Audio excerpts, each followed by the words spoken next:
Hi everyone. I wanted to do a quick video just on my thoughts about struggling. When I got clean and sober in 1995, I thought everything was a struggle. Everything I did was a struggle. And as time went on, as the months, the days, the years went on, and I started to believe in a God, I started to give my struggles to God, and I saw that they weren't struggles. It was the way I perceived everything. And then when I was diagnosed with lupus in 2004, I felt like it was a struggle. It struggle just to get up, struggle to move, the pain in the body.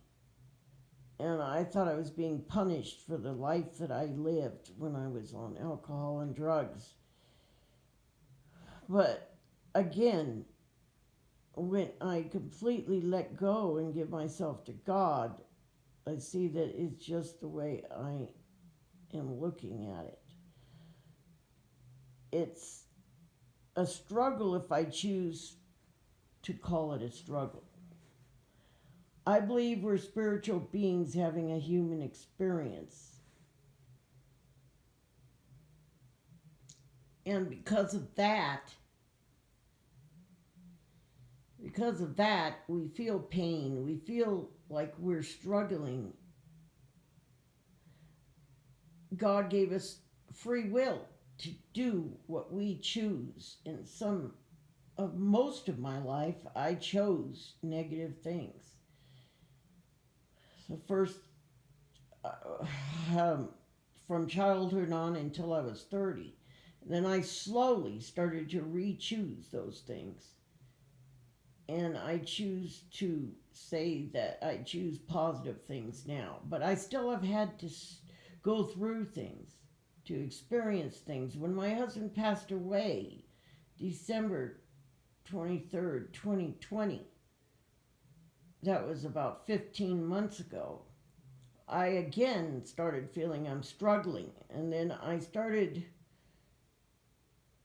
feeling like it was the end of the world. And then I started acting like it was the end of the world. And I started trusting the wrong people.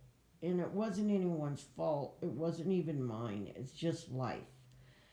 Some people are here and we have free will and they choose to do negative. And for some reason I chose to believe them. But now I re-choose. And it's a process for me. It's a daily process, a minute by minute process. Sometimes I trust the wrong people. Sometimes I trust the right people. But when I really think about it, if I trust in God, everything in the end turns out. As an example, I trusted some of the wrong people, but now I look at it and it was for an experience to learn. I become stronger. I was really upset and scared and wanted to, you know, prove that I was right because I was hurt. Now it doesn't matter who's right or wrong. I did all the footwork I could legally since all that happened. So now I'm in peace because I did the footwork that I had to do, physical footwork, mental footwork, and then I let it go and gave it to God. And things are more in place. And it's a daily process. I haven't done a video in a while where I'm sharing my thoughts because it's been 15 months since my husband passed, and I was sharing my grieving journey with you, and I still am. But sometimes I need time just to be and not talk and not, uh, I don't know what the word is, but I had to just take time for me and God. And and I'm doing that. And today I just felt that gut feeling again to share this. I don't know, life is not always easy, and life is not always fair. And life is not all about getting what you want. But when I let go and I let my Creator take over, I end up getting what I want. I end up getting what I need and some of the wants. But see, I am not the type of person that, I guess, I wish I was more materialistic, because then maybe I'd have more. But I just am not that type of person. Things and money and all that never meant a whole lot to me. Maybe that's why I don't have a lot of things and money. But I've always had what I needed, and God has always provided. And when I think that God is not providing and everything's going, it feels like hell, in reality, it is that God is providing. I am rejecting some of the things that He's trying to give me, and then I feel like hell. It's hard for me to explain, but when I completely let go, then things feel at peace. But when I'm struggling, trying to make it happen, like when Phil died, I was struggling, and when the caregiver did what she did, and if you listen to my other videos, you'll know my story, but I was hurt, and I was angry because, COVID came into our house because I let the caregiver in and wasn't told they were exposed to COVID, so I was angry. So I stayed in that anger and created a hell for myself. But it was, how do you say, the experience I had to go through to get to where I am today. And now I'm not angry about it. I don't like that it happened, and I wish that it didn't happen. But today I understand that things happen. And when you completely give it to God, then things start to make sense later. It doesn't always go my way, but it makes sense.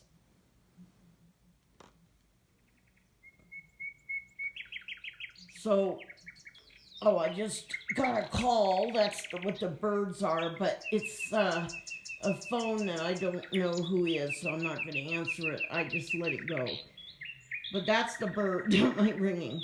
Anyway, I truly, and I've said this, for years, that when we completely let go and let God take over, things always work out. It doesn't always feel like they're working out. It's not like you get everything that you dreamed of, but you get a peace, and I have that peace. I'm just truly grateful. It's not like, I'm not, how do you say, I don't have a family, I don't have people in my life to make me grateful, but I'm grateful because I truly have given myself to God. And it's on a daily basis. It doesn't mean just one day I was reborn or whatever. It's a daily basis of giving things to God, and then sometimes taking it back in that tug-of-war. I haven't met a human being yet that hasn't played the tug-of-war. I've heard people say they stopped playing the tug-of-war, but I haven't seen it completely stopped, because we're human and we have human instincts and feelings, and we have free will, and sometimes we get in the way of God. I get in the way of God, and then that's when I feel upset. I had surgery on my hand yesterday, and I'm doing well, but in my head I made it into a big deal and made it worse than it really was. I read about it and searched and found out all the things that could happen that didn't happen. And then I worry about the things that could happen that don't happen. And that's what I kind of did when Phil died, my husband. Started worrying about the future. What am I going to do without him? I have nobody. He was everything to me. He did everything for me since I've been ill. And now I'm doing things for myself that I didn't do before. And then I feel guilty that I let him do things that he did because he loved me and he wanted to show me that he loved me, and that was his way of showing love. So it's not right or wrong. I don't need to feel guilty.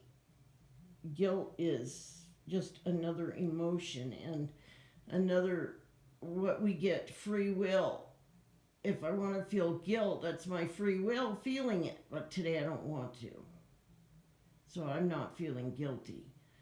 I'm truly grateful that Phil was in my life, and I still believe Phil is in my life today in a different way.